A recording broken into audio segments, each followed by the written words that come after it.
Alkitab Berita Baik, Kejadian bab 19. Apabila dua malaikat itu tiba di Sodom pada petang itu, Lot sedang duduk di pintu gerbang kota. Sebaik sahaja dia nampak mereka, dia bangun dan pergi berjumpa dengan mereka. Dia bersujud di hadapan mereka dan berkata, "Tuan-tuan, sila singgah di rumah saya. Tuan-tuan dapat membasuh kaki dan bermalam di rumah saya. Jika mahu, esok tuan-tuan dapat bangun awal dan meneruskan perjalanan." Tetapi mereka menjawab, "Terima kasih, tetapi kami akan bermalam di sini saja, di padang kota." Lot mendesak mereka, maka akhirnya mereka masuk bersama dengan dia ke dalam rumahnya. Lot menyediakan hidangan lazat dan membakar roti secukupnya. Lalu mereka makan. Sebelum para tetamu itu tidur, orang Sodom mengepung rumah itu. Semua orang lelaki di kota itu, baik yang tua maupun yang muda, berada di situ. Mereka memanggil Lot dan bertanya, "Di manakah orang yang datang bermalam di rumahmu?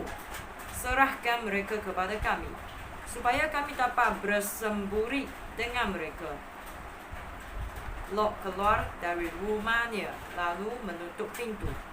Ia berkata kepada orang Sodom di situ, "Saudara-saudara, saya mohon, janganlah lakukan perbuatan sejahat itu.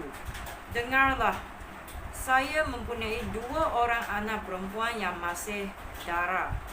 Biarlah saya serahkan mereka kepada kamu, dan kamu boleh melakukan apa saja terhadap mereka. Tetapi janganlah apa-apakan tetamu saya, kerana saya wajib melindungi mereka." Tetapi mereka berkata, "Pergi, engkau orang asing mahu mengarah kami? Pergi, jika tidak, kami akan mengajar engkau lebih berat daripada mereka." Kemudian mereka menolak Lot dan maju untuk memecahkan pintu. Tetapi kedua-dua tetamu itu menghulurkan tangan dan menarik Lot masuk ke dalam rumah, lalu menutup pintu. Selepas itu, mereka membutakan semua orang yang berada di luar, sehingga orang ramai itu tidak dapat mencari pintu rumah. Kedua-dua tetamu itu berkata kepada Lot, "Jika kamu mempunyai anak lelaki, anak perempuan, menantu atau sanak saudara lain yang tinggal di dalam kota ini, bawalah mereka keluar dari sini, kerana kami akan memusnahkan tempat ini. Tuhan sudah mendengar tuduhan-tuduhan berat terhadap penduduk di sini, dan Dia menghantar kami untuk memusnahkan kota Sodom." Kemudian Lot memberitahu kedua-dua orang bakal menantunya, "Lekaslah keluar dari sini, kerana Tuhan akan memusnahkan tempat ini." Tetapi mereka menyangka Lot bergurau sahaja. Pada waktu subuh, malaikat-malaikat itu mendesak Lot supaya lekas berangkat. "Cepatlah," kata mereka, "bawalah isterimu dan kedua-dua orang anak perempuanmu, dan pergilah dari sini, supaya kamu tidak mati apabila kota ini dimusnahkan." Lot berlambat-lambat, tetapi Tuhan mengasihani dia. Oleh itu, kedua-dua tetamunya memegang tangan Lot, isterinya, serta kedua-dua orang anak perempuannya, dan membawa mereka keluar kota. Selepas itu, satu daripada malaikat itu berkata, "Larilah, selamatkanlah diri kamu. Jangan menoleh dan jangan berhenti di lembah. Larilah ke pergunungan supaya kamu tidak terbunuh." Tetapi Lot menjawab, "Janganlah suruh kami lari ke pergunungan. Memang Tuhan sudah banyak menolong saya dan menyelamatkan saya. Tetapi pergunungan itu terlalu jauh. Jangan-jangan bencana akan menyusuli saya dan saya akan mati sebelum tiba di sana. Lihat, ada kota kecil yang tidak jauh dari sini. Benarkanlah saya lari ke sana supaya selamat." Malaikat itu menjawab, "Baiklah, aku tidak akan memusnahkan kota itu. Cepat, larilah. Aku tidak dapat berbuat apa-apa sebelum kamu sampai di sana." Oleh sebab Lot mengatakan kota itu kecil, maka kota itu dinamakan Zoar. Matahari sedang terbit ketika Lot tiba di Zoar.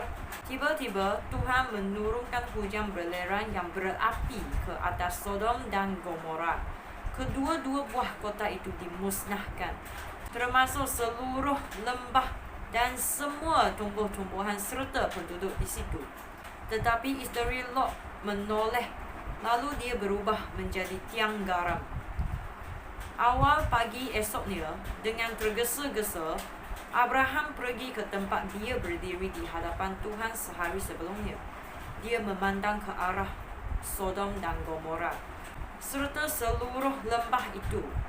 Lalu nampak kepulan asap naik dari kawasan itu seperti asap dari relau yang besar. Pada masa Allah memusnahkan kota-kota di lembah tempat Lot tinggal dahulu, Allah ingat akan Abraham dan menolong Lot melarikan diri. Oleh sebab Lot berasa takut tinggal di Zoar, dia bersama dengan kedua-dua orang anak perempuannya pergi ke pergunungan dan tinggal di dalam gua. Anak perempuan yang sulung berkata kepada adiknya, "Ayah semakin tua, dan tiada seorang pun di seluruh negeri ini yang dapat mengawini kita supaya kita mempunyai anak. Marilah kita membuat ayah mabuk, lalu kita tidur dengan dia supaya kita mendapat anak daripadanya." Pada malam itu, mereka memberi bapa mereka minum wain. Lalu anak perempuan yang sulung berasa ketiduran dengan bapanya. Tetapi bapanya terlalu mabuk sehingga dia tidak tahu akan apa-apa pun yang berlaku. Esoknya, anak perempuan yang sulung berkata kepada adiknya, "Aku sudah tidur dengan ayah semalam.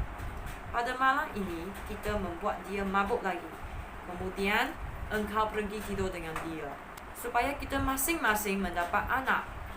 Demikianlah pada malam itu, mereka membuat bapa mereka mabuk lagi.